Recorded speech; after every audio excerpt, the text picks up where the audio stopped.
You've taken somewhere around 600 breaths since you clicked on this video, and you didn't earn a single one of them. You didn't grind for them. You didn't hustle for them. Your body just handed them out for free like air is some kind of charity. It runs behind your back without telling you. Now picture waking up tomorrow and finding out breathing got added to your morning checklist, sitting right between checking emails and pretending you read the group chat. Every inhale suddenly costs you something. Every exhale becomes a transaction. And this is the part that should mess with you a little. You already live like this is happening. You just call it something else. You call it staying afloat. You call it keeping up. You call it being a responsible adult. Somewhere out there is a guy who hasn't fully relaxed since 2019, and he genuinely believes resting is for people who didn't want it bad enough. That guy is about to feel very seen tonight. For real, bro, here where we say what no one else will. This video is called What If Hard Work Was the Only Way to Breathe? And yes, that's exactly what we're doing today, so you're in the right place. Before your brain jumps to some slow breathing yoga retreat thing, this isn't that. This gets a lot weirder before it gets better. And there's a twist near the end, involving the kind of people you'd least expect to survive this. Part 1. The invoice for oxygen. Let's actually sit inside this idea for a second, because it gets stranger the longer you stay with it. If hard work became the only way to breathe, mornings wouldn't start with coffee anymore. Mornings would start with a shift, and your body would basically be running an unpaid contract you can never walk away from. Sleep, the thing every single person on Earth is currently begging for more of, would instantly become the most dangerous activity a human could attempt. You couldn't just drift off anymore. Drifting off would turn into the single riskiest thing you could do all day, because the second your focus slipped, so would your air supply. Gym bros would stop bragging about bench press and start bragging about breathing personal records, screenshotting their lung app like it's a Peloton ride, captioning it something like, did 15,000 breaths before sunrise. What's your excuse? Meditation apps would stop selling Calm and start selling survival training, and somehow it would still come with a 7-day free trial. Now this is the part that flips everything, because you'd assume a world that forces effort just to stay alive builds the strongest, most disciplined version of humanity. People who finally take nothing for granted. That's not what would happen. What would actually happen is a huge chunk of the population having a panic attack by lunchtime, because the second survival depends on focus. Focus turns into fear, and fear is exhausting in a way. Effort never is. The world wouldn't get tougher. It would just get more tired in a fancier outfit. Things are about to become much bigger than you expected. Part 2. The discipline everyone would suddenly have.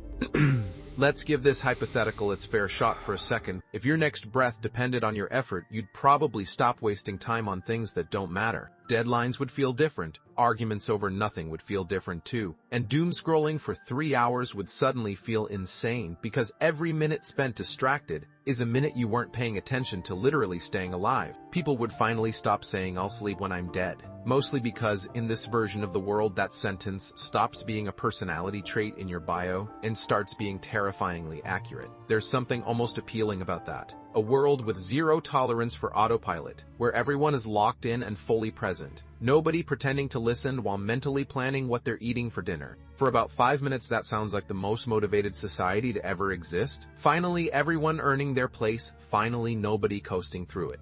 But there's a quiet problem nobody puts in the highlight reel version of this idea. Effort without a single second of rest doesn't turn into discipline. It turns into damage. And damage is extremely good at disguising itself as commitment for a surprisingly long time before it shows up as a real problem. You already know this. You've met someone who runs on 4 hours of sleep and pure spite and proudly calls it grinding. And you've watched that exact same person snap over a text message that said absolutely nothing wrong. No excuses, just upgrade. The thing helping you may also be hurting you. Part 3. The shift that never clocks out.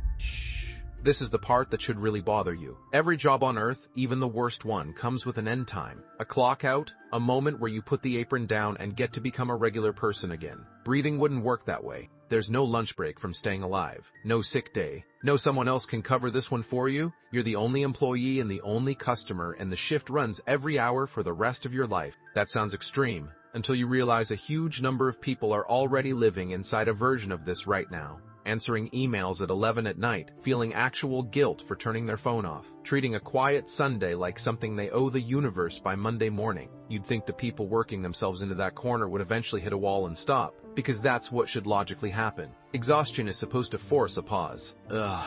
It doesn't work that way though, because once your brain decides rest is dangerous, stopping starts to feel like the riskier option instead of the safe one. So people keep going, not because it's working, but because slowing down has started to feel scarier than burning out. That's the actual trap, and it's sneaky precisely because it dresses itself up as responsibility instead of fear. You are now trapped inside something you thought you wanted. Part 4. The people would pass out first. Now for the twist I promised you earlier. The one involving the people you wouldn't expect. You'd logically assume the hardest workers, the most locked in, no days off, 5 a.m. club, grind season people would be the ones who survive a world like this the longest.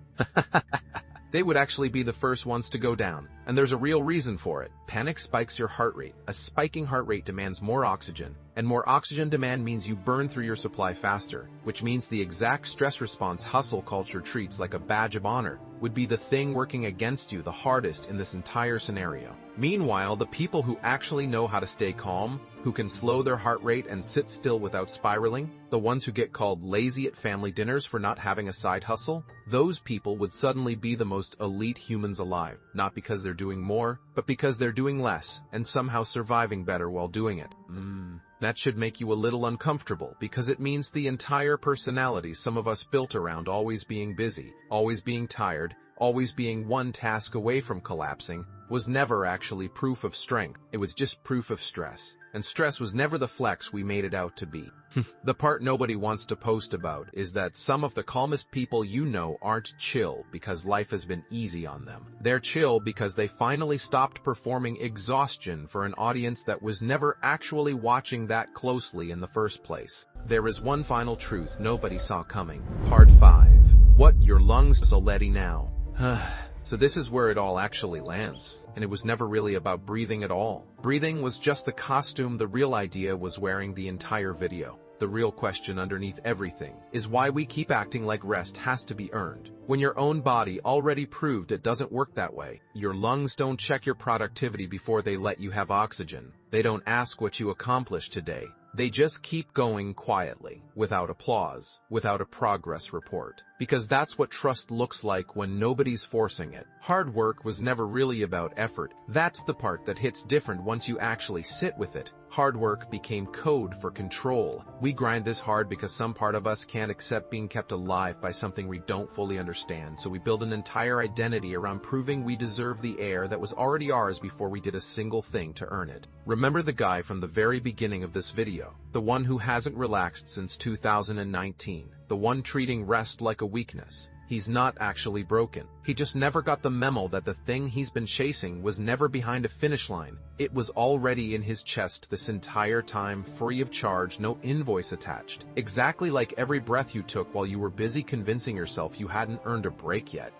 That's the part that's going to follow you out of this video whether you like it or not. So go ahead and comment the dumbest thing you've personally treated like hard labor when it was actually just breathing the whole time. Because apparently we're all working unpaid emotional shifts for stuff that was never gonna send us a paycheck, and somebody should document that in the replies. And if you're sitting there wondering whether you should subscribe, don't stress about it. Your lungs are going to keep working whether you do or not, and mine too probably. Although weirdly enough, mine only seem to function properly when that subscriber count goes up. Strange how that works. Almost like everything in this video was about that all along.